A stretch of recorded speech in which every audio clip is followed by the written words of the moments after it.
Monday, October 8th, 2024, 2:37 p.m., conference room of TechFlow Solutions, downtown Seattle. What happened in the next 12 minutes would not only destroy an arrogant CEO's career, but reveal a secret that would shake one of America's most promising startups to its core.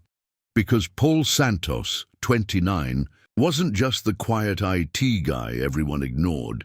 He was the owner of 30% of the company that was about to fire him, and his boss had absolutely no idea what was about to happen. Paul Santos adjusted his glasses and stared out the window of the 22nd floor conference room in downtown Seattle. Below, the afternoon traffic crawled along Interstate 5 like a perfect metaphor for his life over the past 6 months. He'd been at TechFlow Solutions for 3 years, watching from the sidelines as CEO Marcus Webb took all the credit for the AI-powered customer service platform that Paul had actually designed. The same platform that had just secured a $50 million Series B funding round. "Paul, thanks for joining us on short notice," Marcus said, his voice carrying that fake friendliness that successful sociopaths perfect. "Please have a seat." Also in the room were Jessica Chen, the newly hired VP of Human Resources, and Tom Bradley, the Chief Technology Officer who'd been Marcus's college roommate and enabler for the past decade. "Paul, we need to have a difficult conversation," Marcus continued, not even bothering to make eye contact. "TechFlow is scaling rapidly, and we need team members who can really shine in our high-energy, collaborative culture." Paul remained silent, his expression unreadable behind his wire-rimmed glasses. "The thing is," Marcus leaned forward with unpracticed empathy, "you're incredibly talented technically, but you're just too quiet, too reserved. In startup culture, we need people who can think fast, speak up, and really drive initiatives forward."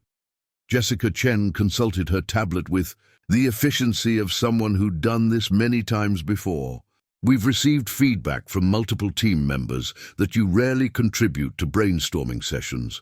You don't participate in team-building activities, and frankly, you make people uncomfortable with your intensity." "My intensity," Paul spoke for the first time, his voice calm but curious. "You know," Tom jumped in, "the way you just sit there watching everything, taking notes. It's kinda creepy, man. People feel like you're judging them." Marcus nodded sagely. "In today's startup environment, cultural fit is just as important as technical skills. And unfortunately, Paul, you're just not a cultural fit for where TechFlow is heading." "Now, we're not heartless," Marcus continued, sliding a folder across the table. "We're prepared to offer you a generous severance package. 3-month salary, continued health benefits for 6 months, and a positive reference." Paul opened the folder. The termination letter was already prepared, requiring only his signature. "We're also prepared to accelerate the vesting of your stock options," Jessica added, trying to sound generous. "Instead of waiting 4 years, you'll get 25% of your options immediately upon signing." Paul looked at the paperwork for a long moment. His stock options, 500 shares at $2 per share, a whopping $1,000 worth of equity in the company he'd helped build. "That's very generous," Paul said quietly. "We think so too," Marcus smiled, already, mentally moving on to his next meeting. "Paul, you're a good programmer. You'll find something that's a better fit. Maybe a nice, quiet corporate job where you can just code all day without having to interact with people." Paul closed the folder. "Without signing it. Marcus, can I ask you something?" "Of course. When you incorporated TechFlow Solutions 3 years ago, do you remember who helped you with the initial legal paperwork?" Marcus frowned, clearly annoyed by the question. "Paul, what does that have to do with anything? We're trying to have a professional conversation about your future here. I'm just curious. You started this company with $25,000 of seed money, right? Do you remember where that money came from?" Tom and Jessica exchanged glances. Marcus's jaw tightened. "Paul, I'm not sure where you're going with this, but I'm going somewhere very specific, Marcus." Paul reached into his laptop bag and pulled out a manila folder that looked much older and more official than the termination paperwork. See, 3 years ago, when you had this brilliant idea for an AI customer service platform, but no money to build it, you came to me. Do you remember what you said? Marcus was no longer smiling. You said, Paul, I know you're just an IT guy, but you're the smartest programmer I know. Help me build this, and I'll make sure you're taken care of. Paul opened his folder and pulled out a document. So I didn't just help you code the platform, Marcus. I helped you incorporate the company. I helped you file the patents. I helped you write the business plan that got our first investor meeting. He slid the document across the table. And in exchange for my $25,000 investment and all that work, you gave me something. Do you remember what that was? Marcus stared at the document, his face slowly draining of color. That's the original incorporation paperwork for TechFlow Solutions, Paul continued calmly. Filed with the state of Washington on October 15, 2021. It shows 2 co-founders, Marcus Webb with 70% ownership and Paul Santos with 30% ownership. The silence in the room was deafening. Now, Marcus, over the past 3 years, you've raised $75 million in funding. You've diluted everyone's shares, including mine. But even after dilution, I still own 22% of TechFlow Solutions. Paul pulled out his phone and opened his calculator app. At the Series B valuation of $200 million that you closed last month, my 22% stake is worth approximately $44 million.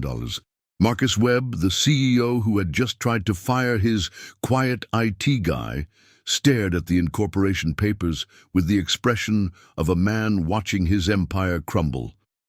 That's impossible, he whispered. Paul Santos smiled for the first time. In the meeting, Marcus, you're about to learn something very important about quiet people. We don't talk much, but we pay very close attention.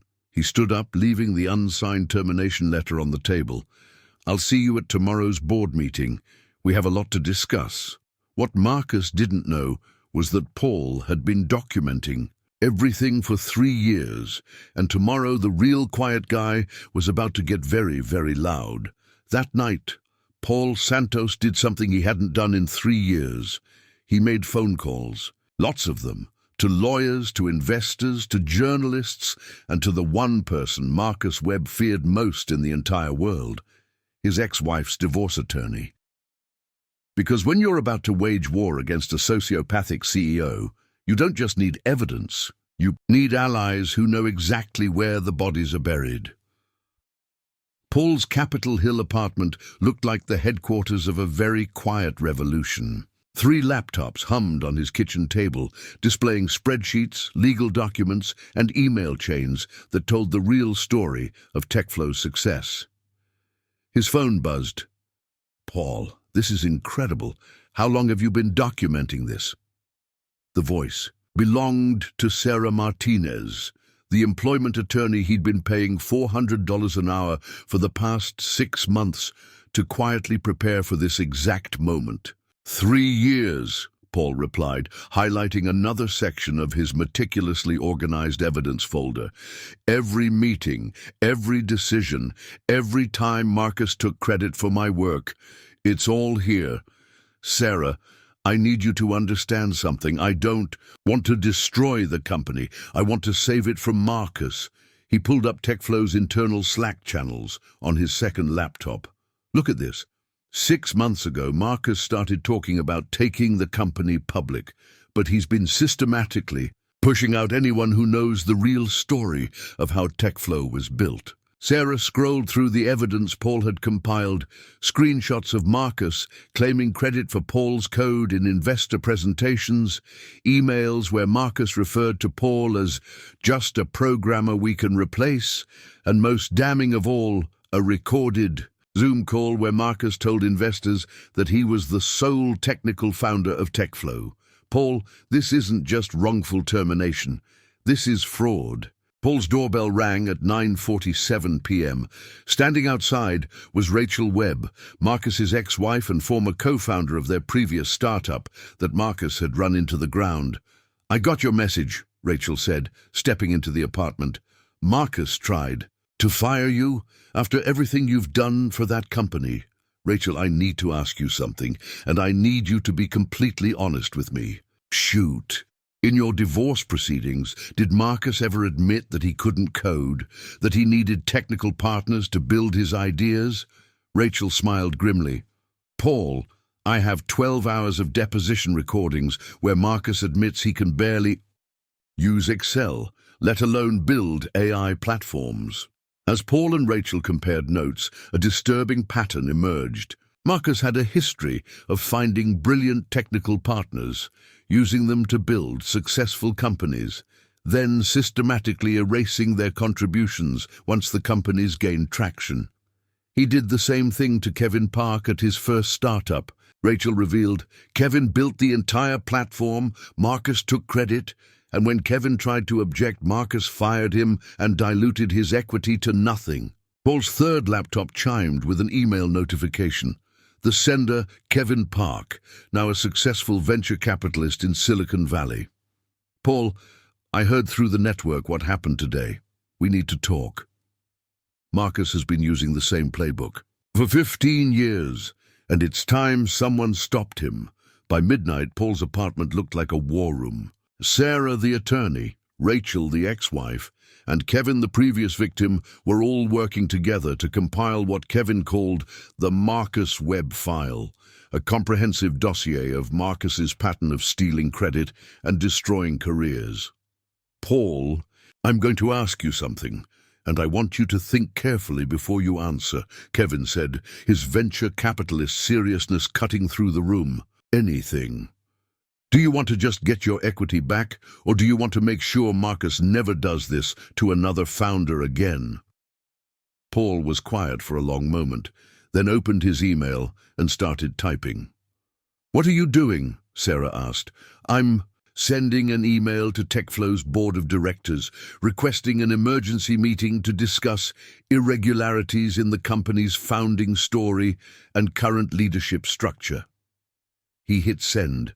"And now I'm forwarding that same email to Jessica Chen in HR, along with a formal complaint alleging wrongful termination and fraud." Paul's phone started buzzing immediately. Marcus calling frantically. Paul let it go to voicemail, then played the message on speaker. "Paul, what the hell are you doing? You can't just—" "Look, we can work this out. Maybe we were hasty today. Call me back. We need to talk." 3 more calls. 3 more increasingly desperate voicemails. Then, at 12:47 a.m., a text message. "Paul, you have no idea what you're messing with. I built this company. I made you. Don't bite the hand that feeds you." Paul showed the text to everyone in the room. "That," said Sarah, the attorney, "is exactly the kind of mistake we were hoping he'd make." By morning, Paul Santos had done something Marcus Webb never expected from the quiet IT guy. He'd called a press conference. At 10 a.m., exactly 1 hour before TechFlow's scheduled board meeting, Paul would be standing in front of the Seattle tech media, flanked by his attorney, his evidence, and 3 other founders who had been victimized by Marcus Webb. The headline was already written: "The Quiet Revolution, How Silicon Valley's Most Overlooked Founders Are Fighting Back." But Marcus Webb had one last card to play, and at 6:30 a.m., Paul's phone would ring with an offer that would test everything he believed about justice, revenge, and the price of silence. A.M. Paul Santos was drinking his second cup of coffee when his phone rang. The caller ID showed a number he didn't recognize, but the voice on the other end would make him question everything he thought he knew about power, loyalty, and revenge. Because Marcus Webb had just made him an offer that could either end the war or start World War III. "Paul, this is James Morrison from Morrison, Klein & Associates. And Paul recognized the name immediately. Seattle's most expensive law firm, the kind that charged $1,500 an hour and specialized in making problems disappear. Mr. Santos, I represent Marcus Webb and TechFlow Solutions. My client would like to meet with you this morning to discuss a mutually beneficial resolution to yesterday's misunderstanding. It wasn't a misunderstanding, Mr. Morrison. It was wrongful termination and fraud. Mr. Santos, my client is prepared to make you a very substantial offer. Are you available to meet at 8 a.m.? The conference room at Morrison, Klein & Associates occupied an entire floor of the Columbia Center, with floor-to-ceiling windows offering a commanding view of Elliott Bay. Marcus Webb sat at the head of a mahogany table that probably cost more than most people's cars, flanked by 3 attorneys who looked like they'd eaten weaker CEOs for breakfast. But Paul Santos walked in alone, carrying nothing but a single manila folder. "Paul, good to see you, buddy." Marcus stood up with arms spread wide, as if they were old friends meeting for lunch. "I think we got off on the wrong foot yesterday." Paul took a seat directly across from Marcus without shaking his hand. "Let's cut to the chase," said James Morrison, opening a leather portfolio.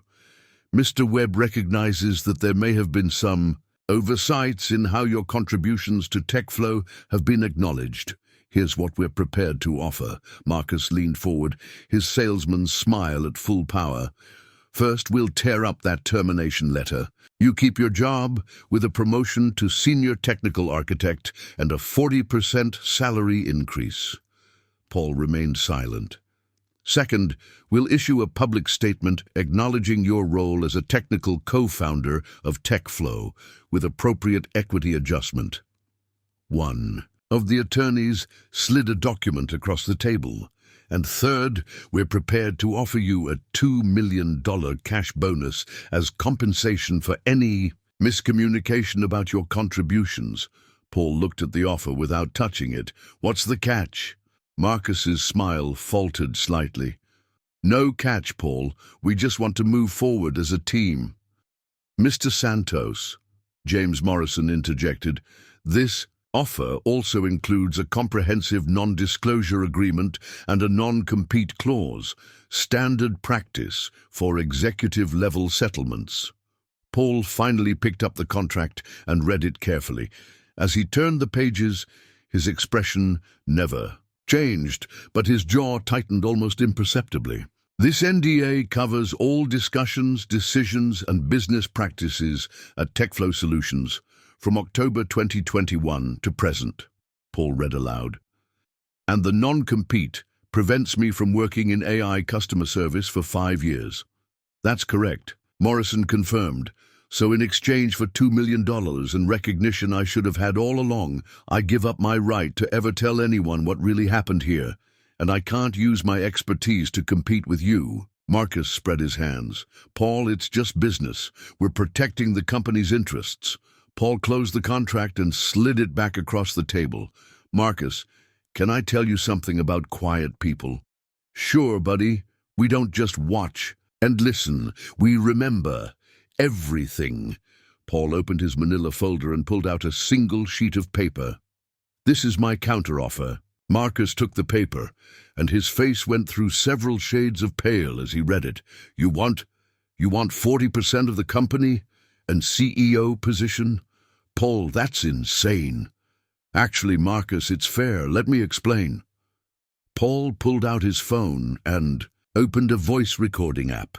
"I've been recording every conversation I've had about TechFlow for the past 6 months, including the one we're having right now." The lawyers started to object, but Paul held up his hand. "Washington is a one-party consent state. These recordings are completely legal." "But that's not the interesting part," Paul continued. "The interesting part is what I discovered when I started digging into TechFlow's financials." He pulled out a second document. "Marcus, did you know that embezzling from investors is a federal crime? Even if you call it consulting fees and administrative expenses." The room went dead silent. 1.2 million in unexplained expenses over the past 18 months. Your Tesla, your Belltown penthouse, your ex-wife's settlement money, all paid for by TechFlow, all categorized as business expenses. Marcus started to stand up, but Paul wasn't finished. And the best part? I helped build the financial tracking system. I have access to everything. So here's what's going to happen, Paul said, his voice still calm but now carrying an edge that made everyone in the room pay attention. You have two choices, Marcus. Choice one, you accept my terms, I become CEO, you become CTO, and we run TechFlow the way it should have been run from the beginning, honestly. Choice two, I walk out of here, hold my press conference in 1 hour, and by this afternoon, you'll be answering questions from the FBI about where that $1.2 million went. Marcus looked around the room at his expensive lawyers, who suddenly seemed very interested in their own shoes. Paul, you can't. This is extortion. No, Marcus, this is justice. Paul Santos stood up and walked toward the door. You have 1 hour to decide, Marcus. The press conference is at 10 a.m. If you want to make a deal, call me before then. He paused at the door. Oh, and Marcus, next time you want to fire someone for being too quiet, you might want to make sure they're not the person who knows where all your secrets are buried. As Paul walked out, Marcus Webb realized he had made the biggest mistake of his career. He had underestimated the power of someone who had been watching, listening, and documenting everything. The quiet storm was about to become a hurricane, and Marcus Webb was standing directly in its path. October 9th, 2024. The Westin Seattle ballroom was packed with tech journalists, investors, and TechFlow employees who had called in sick to witness what would become known as the Quiet Revolution. Paul Santos, the man who had been fired for being too quiet, was about to deliver the loudest speech of his career, and Marcus Webb was nowhere to be found. The camera flashes were blinding as Paul stepped up to the podium. Behind him, a large screen displayed the TechFlow logo alongside the words, "The Real Story." To his left sat Sarah Martinez, his attorney. To his right, Rachel Webb, Marcus's ex-wife, and Kevin Park, the venture capitalist who had been Marcus's first victim. In the front row, he could see Jessica Chen from HR, looking like she'd rather be anywhere else on Earth. "Good morning," Paul began, his voice carrying clearly through the packed ballroom. "My name is Paul Santos.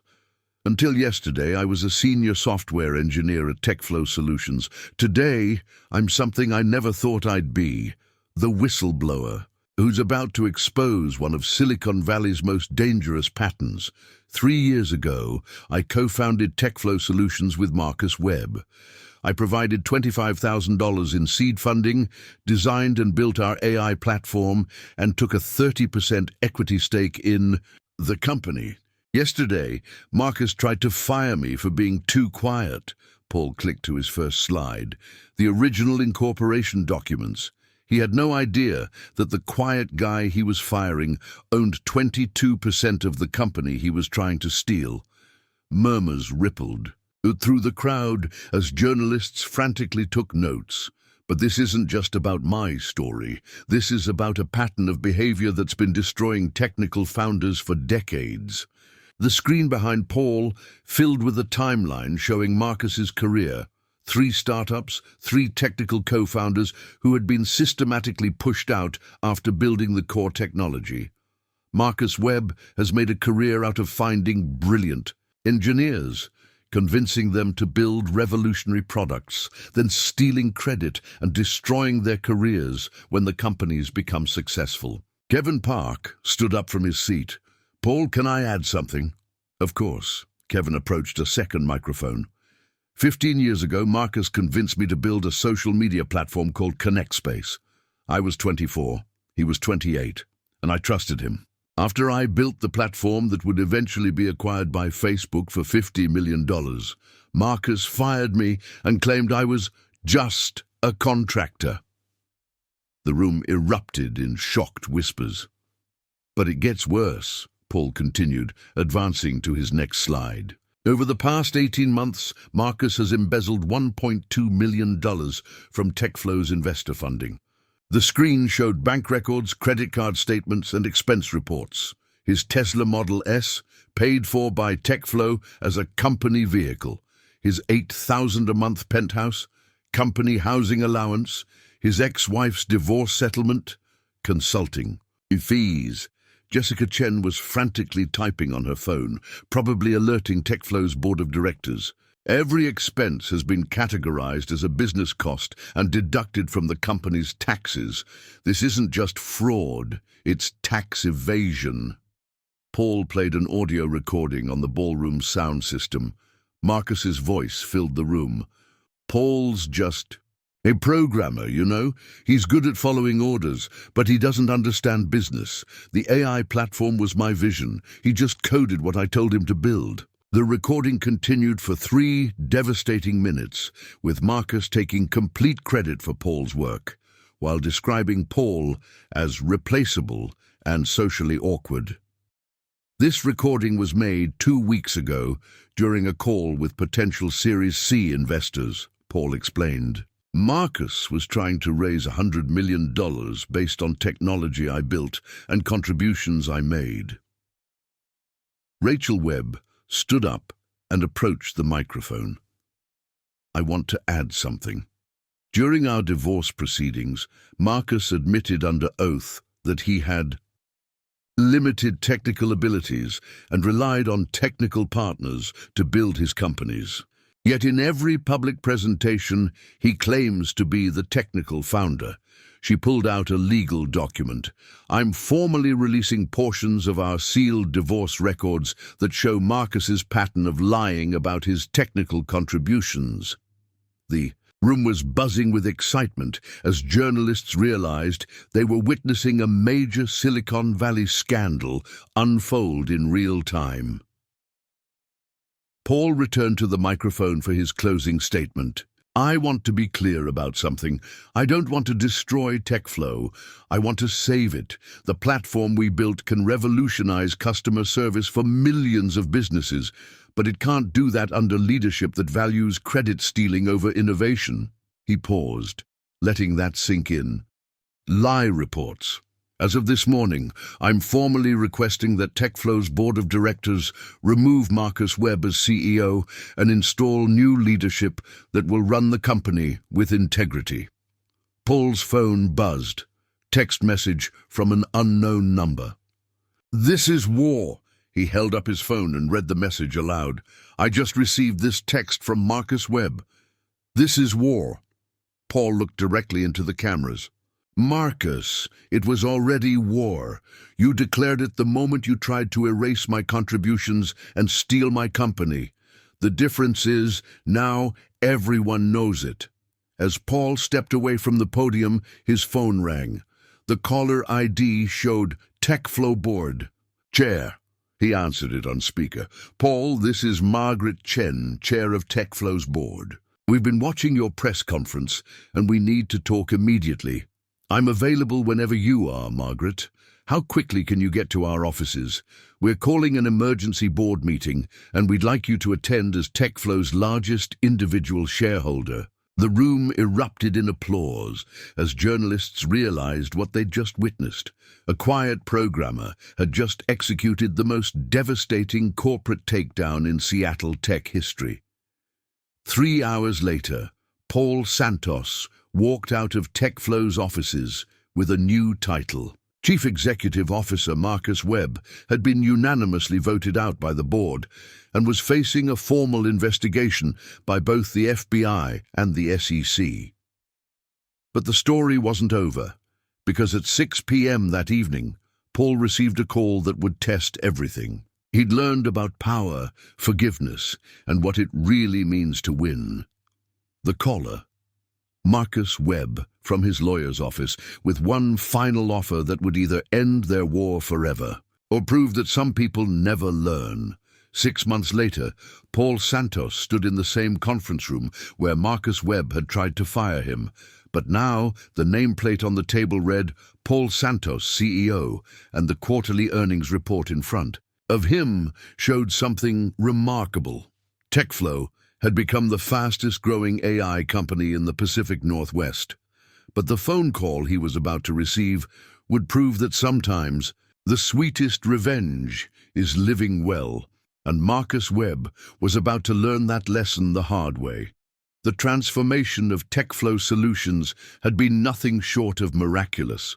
Under Paul's leadership, the company culture had shifted from toxic competitiveness to collaborative innovation. The AI platform that Marcus had taken credit for was now serving 50,000 businesses worldwide, generating $120 million in annual recurring revenue. Paul's assistant knocked on his office door. "Paul, there's someone here to see you. He doesn't have an appointment, but he says it's urgent." Standing in the lobby was Marcus Webb. But this wasn't the arrogant CEO who had tried to fire Paul 6 months ago.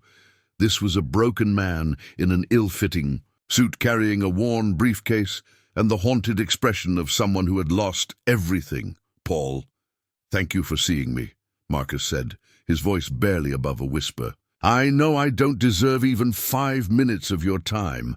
Paul gestured to a chair in his office, the same office that used to belong to Marcus. "How are you doing, Marcus?" "I've been better." Marcus attempted a smile that looked more like a grimace. "The FBI investigation wrapped up last month. Plea bargain, 2 years probation, community service, and I have to pay back the $1.2 million. I heard about that. My new wife, filed for divorce last week. Took half of what little I had left." Marcus stared out the window at the Seattle skyline. "I'm living in a studio apartment in Ballard and driving for Uber. Paul, I know I have no right to ask this, but I'm hoping you might consider giving me another chance." Paul raised an eyebrow. "Another chance at what?" "A job. Any job. I know I don't deserve to work here again, but I'm good at sales. I understand the market, and I promise I'll never—" "Marcus, stop." The room fell silent. "Do you remember what you said to me 6 months ago? About finding a nice, quiet corporate job where I could just code all day without interacting with people?" Marcus winced. "Paul, I was wrong about everything. I was arrogant, I was insecure, and I took credit for your brilliant work because I was afraid people would realize I wasn't as smart as I pretended to be." Paul leaned back in his chair, studying the man who had once humiliated him. "Marcus, I want to tell you something that might surprise you." "Okay, you were right about one thing. I am quiet. I do prefer to observe rather than speak, and I do feel more comfortable coding than networking." Marcus looked confused. "But you were wrong about what that means. You thought quiet meant weak. You thought observant meant passive. You thought introverted meant incompetent." Paul pulled up TechFlow's latest financial reports on his monitor. "In the 6 months since you left, TechFlow's revenue has increased 340%. Our customer satisfaction scores have gone from 3.2 to 4.8 out of 5, and our employee retention rate is 96%. Do you know why that happened, Marcus?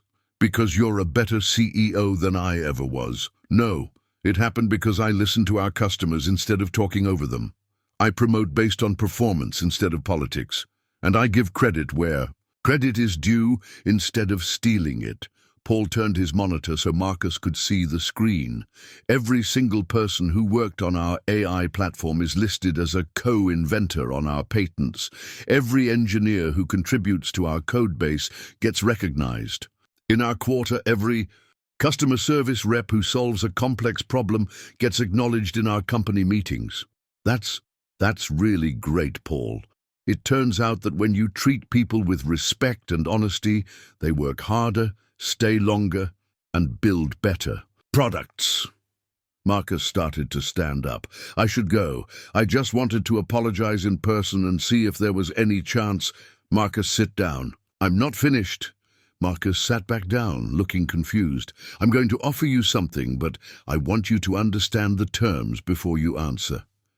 "Okay. TechFlow is launching a program called Second Chances, a consulting service for small businesses that have been hurt by bad management or toxic leadership. We help them rebuild their culture, improve their operations, and treat their employees better.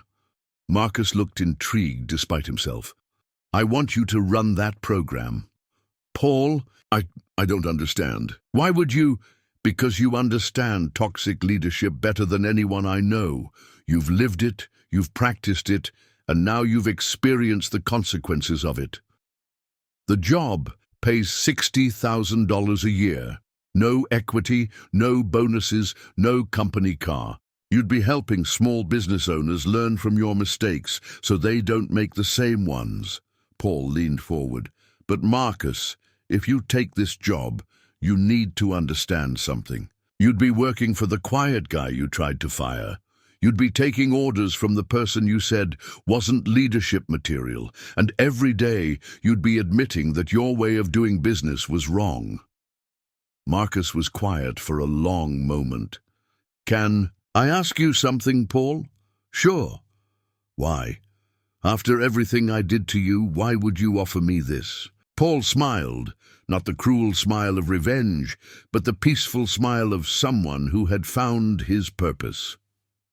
Because, Marcus, I learned something important over the past 6 months. The opposite of toxic leadership isn't revenge. It's creating a culture where toxic leadership can't survive. He gestured around the office. I could have destroyed you completely. I could have made sure you never worked in tech again. But that wouldn't have helped the next programmer who gets underestimated by an insecure CEO. So this is about helping other people avoid what you went through. Exactly. And who better to teach that lesson than someone who learned it the hard way? Marcus stared at his hands for a long moment. Paul, if I take this job, I want you to know something. What's that? I'm going to spend every day trying to earn back even a fraction of the respect I lost. Not just from you, but from everyone I hurt along the way. I know you will, Marcus. That's why I'm offering you the chance. Marcus stood up and extended his hand. When do I start, boss? Paul shook his hand firmly. Monday morning, 8 a.m. And Marcus, yeah, thank you for firing me. It was the best thing that ever happened to my career. 1 year later, TechFlow Solutions was featured on the cover of Harvard Business Review with the headline, The Quiet Revolution: How Introverted Leadership is Transforming Silicon Valley. The article featured a photo of Paul Santos in his office, surrounded by his diverse leadership team. In the corner of the photo, barely visible, was Marcus Webb, working at a desk in the Second Chances program office, helping a small business owner rebuild her company culture. The final paragraph of the article read, "Sometimes the most powerful leaders are the ones who understand that true strength comes not from taking credit, but from giving it, not from speaking loudest, but from listening best, and not from ruling through fear, but from leading through respect." Paul kept that article framed on his desk right next to the original incorporation papers that had started it all, because sometimes the quiet ones really do have the last word.